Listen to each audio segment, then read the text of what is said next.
ఇది ఎండాకాలం గదా! మనం చాలా అలసిపోతా ఉంటాం. వడదెబ్బ తాకుతా ఉంటది. బయటికెళ్ళి రాగానే బాగా దాహమేస్తది.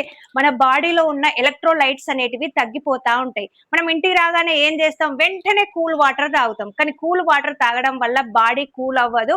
ఇంకా వేడిని చేస్తది. వేడి అనేది మన బాడీలో ఎక్కువ ప్రొడ్యూస్ చేస్తది కూల్ వాటర్ అనేది. అస్సలు కూల్ వాటర్ తాగొద్దు. లేదంటే కీర తింటాం. లేదంటే చల్ల తాగుతాం. లేదంటే కోకోనట్ వాటర్ తాగుతాం. ఇవన్నీ లేవనుకోండి మనకు అవైలబుల్‌లో ఈజీగా ఇంట్లోనే ఎలాంటి ఖర్చు లేకుండా మనం తాగే ఏకైక ఔషధం ఉన్నది ఏంటో తెలుసా? గంజి.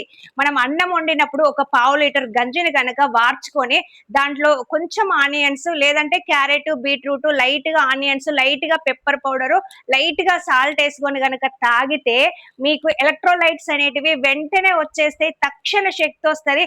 అలసట మాయమైపోతది. ఈజీ గదా! ఖర్చు లేనిది మన ఇంట్లో ఉన్నది నేచురల్‌ది. మరి పూర్వకాలంలో మన అమ్మమ్మ, తాతయ్యలు అదే తాగేది గాబట్టి వాళ్ళు ఎంత హెల్తీగా ఉన్నారు. వాళ్ళ బాడీ గూడా హీట్ అనేది, వేడనేది వాళ్ళ బాడీలో ఉండేది గాదు. సో, ఇలాంటి మంచి హెల్త్ టిప్స్ కోసం like, share, comment and subscribe చేయడం అస్సలు మర్చిపోవద్దు.